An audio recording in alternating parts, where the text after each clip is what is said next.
is Javeria Hanif. Karachi is my home city. Persona is my academy. Dr. Kamran is my trainer. आज मैं आपको बताऊंगी कि मेरा पर्सोना से सफ़र कैसा रहा। इससे पहले मैं शेयर करना चाहूँगी, पॉइंट से नहीं गिरते फल झोली में, वक्त की शाख को तागे हिलाना होगा। कुछ नहीं होगा अंधेरों को बुरा कहने से, अपने हिस्से का दिया खुद ही जलाना होगा।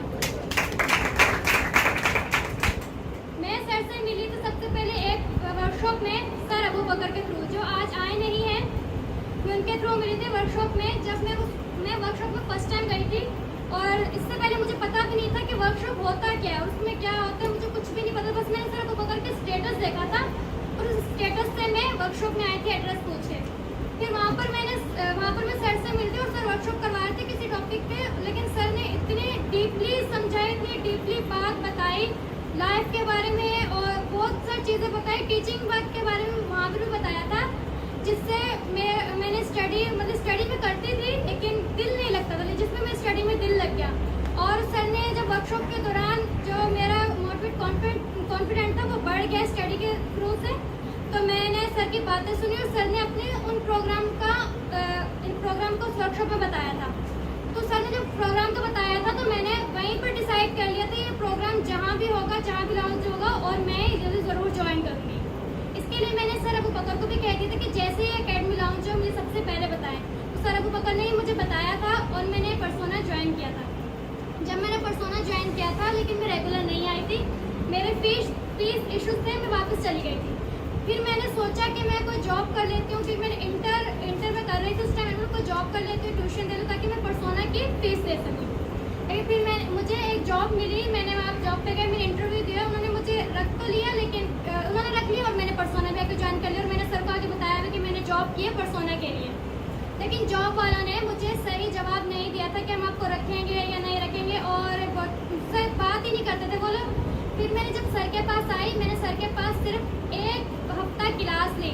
उसके एक ही हफ्ते बाद उस ऑफिस के जो ऑनर थे वो आए थे, उन्होंने मुझसे दोबारा इंटरव्यू लिया और मुझसे सब कुछ पूछा। तो उन्होंने देखा मैंने एक हफ्ते में सर से इतना कुछ सीखा था कि मेरे अंदर कॉन्फिडेंस आ गया था।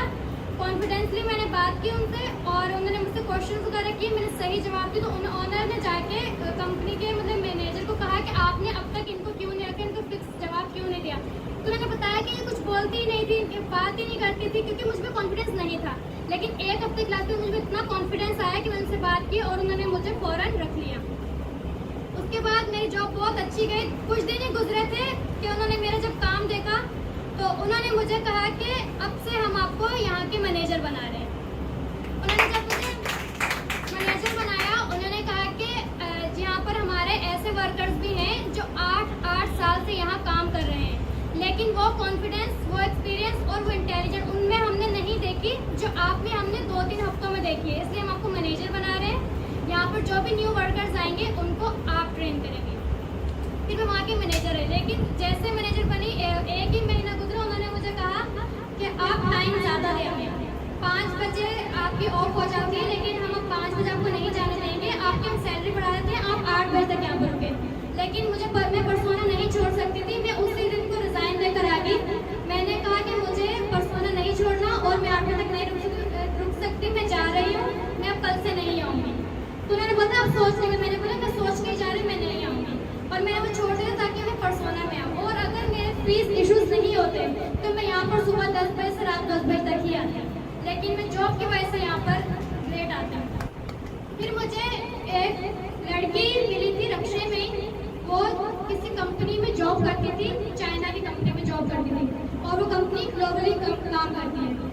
उसने मुझसे रास्ते में ही पूछा आप क्या करती हैं, कहाँ स्टडी करती हैं। मैंने अपने बारे में सब कुछ उसको बताया।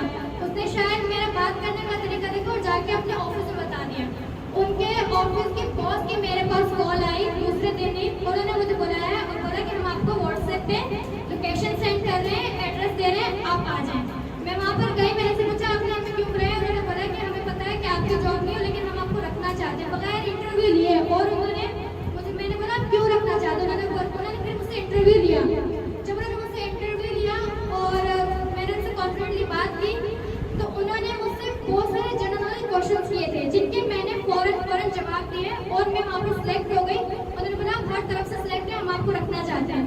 और उस जॉब की भी 3 शर्तें उन्होंने मुझे बताई थी कि ये 3 चीज़ें होंगी तो हम अपने वर्कर को रखते, वरना नहीं रखते। वहाँ पर बहुत सारे लोग बैठे हुए थे जो इंटरव्यू देने आए हुए थे, उन्होंने मुझे दिखाया था, मैंने बोला ये देखिए सब इंटरव्यू देने आए हैं, लेकिन ये सब रिजेक्शन, हमने रिजेक्ट कर दिया, हमने उनको नहीं रखा। हमारी 3 शर्तें ये हैं, आपका NIC होना चाहिए, आपका इंटर क्लियर होना चाहिए, उसका आपके पास मार्कशीट होनी चाहिए, और आप टाइम, हमें उनकी भी टाइमिंग थी 8 बजे। मैंने उनको उसी टाइम कहा था कि मैंने इंटर अभी कर तो लिया है, लेकिन उसका रिजल्ट अभी तक नहीं आया, मतलब ये नहीं पता क्लियर है या नहीं है। और दूसरी बात, मेरा NIC नहीं है क्योंकि मेरी एज नहीं है, और मैंने बताया कि मैं टाइम नहीं दे सकती ज़्यादा, मैं ज़्यादा से ज़्यादा 5 बजे तक जॉब करूँगी, 5 बजे से ज़्यादा मैं जॉब नहीं करूँगी, तो मैं यहाँ जॉब नहीं कर सकती। उनके बॉस ने मुझे कहा नहीं, आप यहाँ पर जॉब करेंगी और आप कल से आएंगी, उन्होंने मुझे खुद रखा था। और ये सब यहाँ तक मैं पर्सोना की वजह से पहुँची हूँ। इससे पहले मैं जॉब नहीं करने चाहती थी, इंटरव्यू देने ही नहीं चाहती थी, इतना कॉन्फिडेंस नहीं था कि बात किसी से आके बात कर सकूँ, लेकिन यहाँ पर आके मुझे कॉन्फिडेंस आया और मैं अब सबसे बात कर सकती हूँ। पहले सिर्फ मैं सुनती थी, किसी के सामने कुछ बात नहीं कर सकती, कोई मुझे डांटता रहे, कुछ भी बोलता रहे, जवाब देना नहीं आता था, लेकिन अब जवाब दे सकती हूँ क्योंकि अब मैं कॉन्फिडेंस से बात कर लेती हूँ। अब मैं आपको बताऊंगी पर्सोना के हवाले से कि पर्सोना में क्या चीज़ अच्छी लगी मुझे। पर्सोना में मुझे यहाँ का माहौल बहुत अच्छा लगा, यहाँ का माहौल बहुत अच्छा है। यहाँ के जो स्टूडेंट्स हैं, हम ग्रुप स्टडी करते हैं और ये सब एक दूसरे को समझते हैं, कोई एक दूसरे पे हंसता नहीं है, हम एक दूसरे से बात करते हैं, खुल के बात करते हैं, और बिल्कुल हमारे घर की तरह माहौल है यहाँ पर। और सेकंड, पर्सोना में जब भी कोई इवेंट, कोई अरेंजमेंट होती है, कोई बाहर से बंदा आके काम नहीं करता, हम सब अपना काम खुद करते हैं। यहाँ पर कोई भी काम हो हम मिलकर करते हैं, उससे हमारी बहुत लर्निंग होती है, जिससे हमें किसी चीज़ों को पता नहीं होता, हम उससे भी बहुत कुछ पता चल जाता है। और जो बाहर से बंदा के काम करते हैं ना, उसको भी ये फील नहीं होता कि वो काम करने आया है। सर अगर पढ़ा रहे होते हैं तो हमें फौरन सुनते हैं, हमें देखते हैं, हमसे बात करते हैं, ये पर्सोना की बहुत अच्छी बात है। और पर्सोना में आने के बाद मैंने यहाँ से टाइम मैनेजमेंट सीखा है। अब मैं अपना काम टाइम पे करती हूँ, फजूल टाइम ज़ाया नहीं करती। पहले मैं सुस्त बहुत थी, मुझे बहुत नींद आती थी, लेकिन अब मैं इतनी सुस्त नहीं हूँ, अब मैं सारे काम टाइम पे करती हूँ, टाइम पे सीखती हूँ, टाइम पे सोती हूँ। अब मैं आपको बताऊँगी प्रोग्राम के बारे में कि मैं किस प्रोग्राम की स्टूडेंट हूँ। मैं यहाँ के 2 प्रोग्राम की स्टूडेंट हूँ, एक मेरा कॉम, मेरा रोजगार, गुलशन कैंपस की मैं फर्स्ट स्टूडेंट हूँ। इसके बाद मैं सेकंड प्रोग्राम की स्टूडेंट हूँ, डिजिटल मीडिया मार्केटिंग, इसकी भी मैं स्टूडेंट हूँ, क्योंकि मेरा ये शौक था कि सर जो भी प्रोग्राम लॉन्च करेंगे उसकी मैं स्टूडेंट हूँ कि मुझे हर चीज़ अब सर से पढ़नी है। मैं किसी और के पहले मैं पढ़ने के लिए इंटर के लिए डीराजू जाती थी, लेकिन मैंने वो छोड़ दिया क्योंकि अब मैं सर से पढ़ूँगी। और पर्सोना में प्रोग्राम में हमारी जो वर्कशॉप्स होती हैं, जैसे कि वर्कशॉप, मैंने आपको बताया कि मुझे वर्कशॉप के बारे में पता नहीं था, लेकिन यहाँ आने के बाद मुझे वर्कशॉप के बारे में पता चला, उसकी अहमियत पता चली है। 3 घंटे की वर्कशॉप होती है और बाहर से लोग आते हैं, कोई बाहर से अच्छी पोस्ट जाते हुए हमें अपनी सक्सेसफुल स्टोरी और स्ट्रगलिंग स्टोरी बताते हैं, जिससे बहुत मोटिवेशन होती है, बहुत मोटिवेट होते हैं, और हम उनसे क्वेश्चन करते हैं, उनसे भी हमारी बहुत अच्छी नॉलेज हो जाती है, और उनसे बात करके अच्छा फील होता है, और अपनी स्ट्रगलिंग कुछ भी नहीं लगती। पहले हर वक्त घर वालों से शिकायत रहती थी कि हमारी फीसेस पे नहीं करते हैं, हम ये करते हैं, वो करते हैं, लेकिन अब ऐसी शिकायतें नहीं रहती। और जो अब मैं बात करूँगी सर कामरान के बारे में।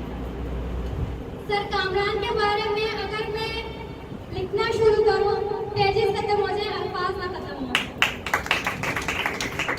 सर कामरान ने सबसे पहले मुझे वक्त की पाबंदी सिखाई है। मैंने सर कामरान से ये सीखी है, पंक्चुअल भी हूँ और वक्त की पाबंदी करती हूँ। उसके बाद सर ने मुझे पॉजिटिव थिंकर बनाया है।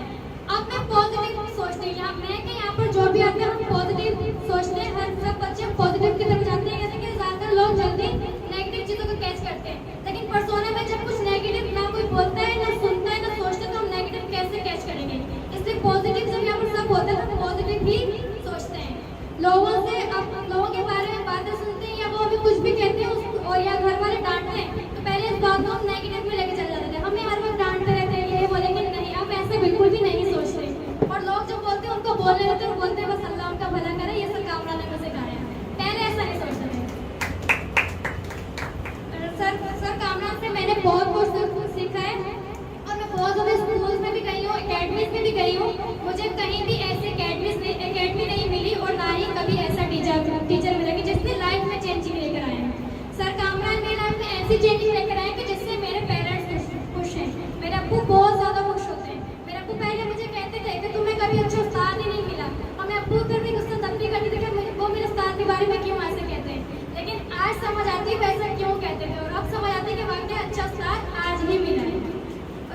वैसे मेरे पेरेंट्स खुश थे, पहले वो कभी मुझसे खुश नहीं हुए थे। और इस अकेडमी में हमारी कॉपीज बनती, कॉपीज चेक होती हैं, जो कि किसी अकेडमी में मैंने कॉपीज बनते हुए नहीं देखा। मैं सर के लिए यही कहना चाहूँगी और मैंने अपने ख्याल का इजहार किया। मैं इसका एंड इससे करना चाहूँगी। तरतीब अर्ज़ समा में पहले आसमान आएगा, जब वफा का जिक्र आएगा तुम्हारा नाम आएगा। दिए लफ्जों में लिखूंगी मुझे एक शख्स है प्यारा, तुम्हारा जिक्र है ये तो जमाना जान जाएगा।